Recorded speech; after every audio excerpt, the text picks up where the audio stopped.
than they are where my mother is in Westford.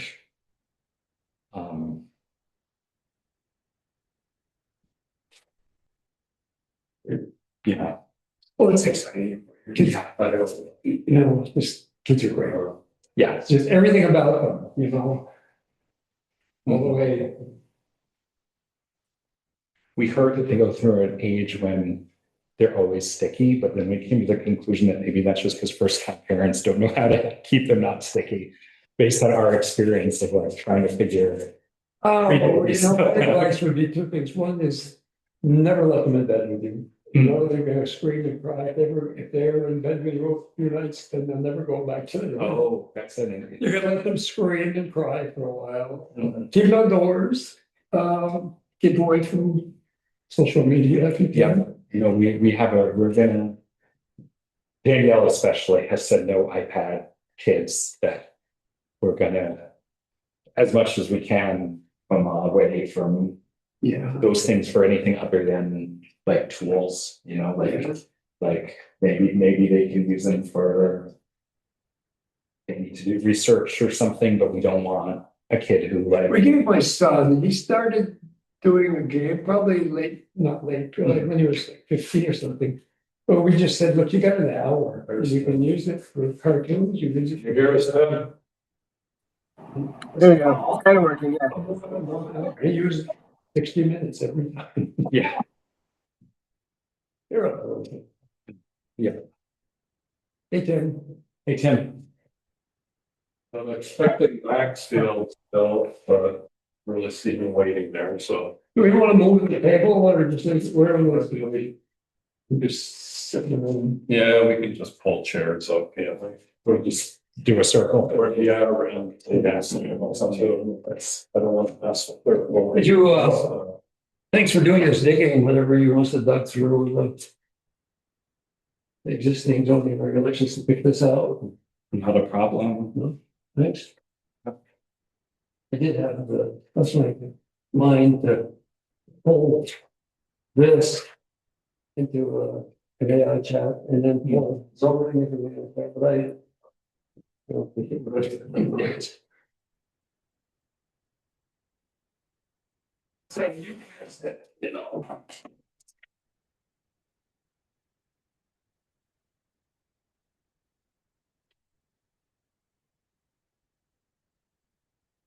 So I guess we can get the meeting going. We have a forum now with Tim.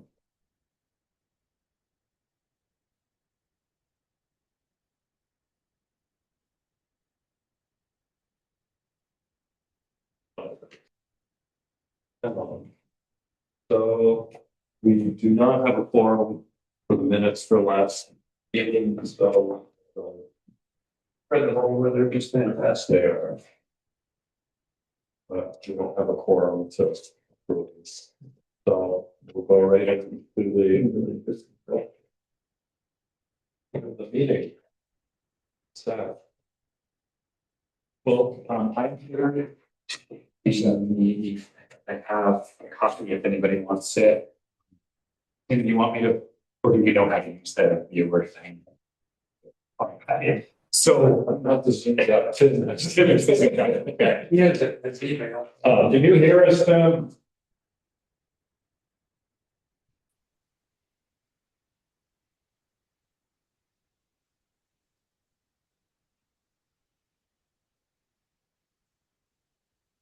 Losing.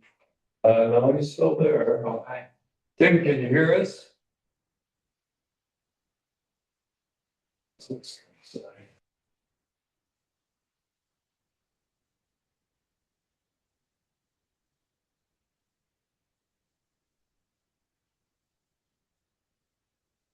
I looked at the home act pretty extensively. Sorry, laptop. Can you hear me now?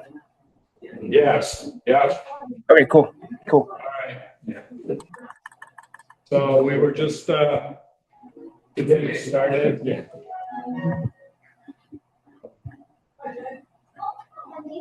So Seth handed us a little handout here. I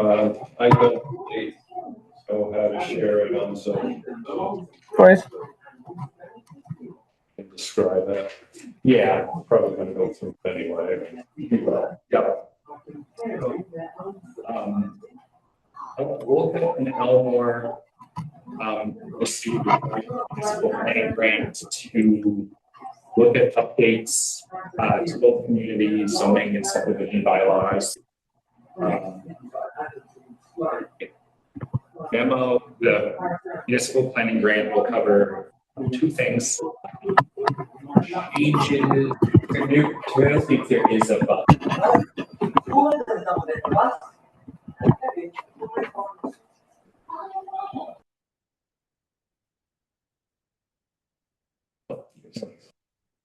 Yeah. That's the job.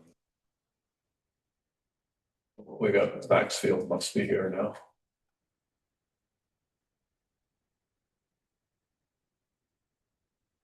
All right.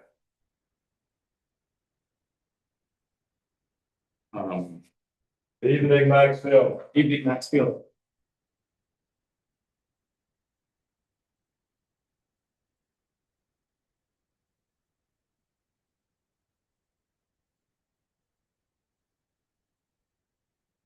Tim, can you still hear us? Yes, it's a little not great video quality, but yes. Okay. Okay. So, two things included. Gonna try to get through an overview of both today.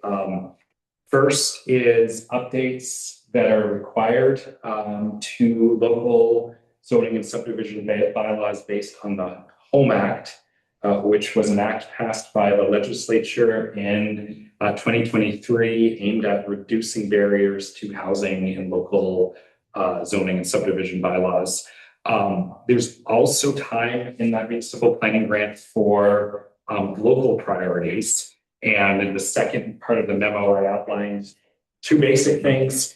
Hoping to have a conversation tonight also about what other priorities the Planning Commission would like to pursue. I'm going to start by going through sort of the key things in the Home Act that would need to be addressed in the current town zoning and subdivision bylaws. I'll start with a note that there are a lot of provisions that the Home Act requires that Wolcott has already been doing. So just to know that part of the premise of the Home Act was that towns needed a nudge to be proactive about housing, but in many ways, Wolcott was already doing a lot of those things. So congratulations to all of you for being 10 years ahead of the state in some ways. There are other provisions, and I think we're being recorded, so I'm just going to get in trouble. There are other provisions that are tied to areas served by both public drinking water and wastewater infrastructure, and that's important. It's both. Those provisions will not apply in Wolcott even once the community wastewater system is constructed, because the homes and businesses are still served by private wells. That was the section 1A. That was this exactly. Yeah. So that's a whole big chunk of them that you may hear about that won't apply in Wolcott, but will in some of your neighboring communities. So just in case you hear about what Hardwick or Morristown are doing, or there's just clarity on that. Right? So on to some of the provisions that will apply. I think one of the biggest ones for Wolcott is the first item in the memo, this note about 2-unit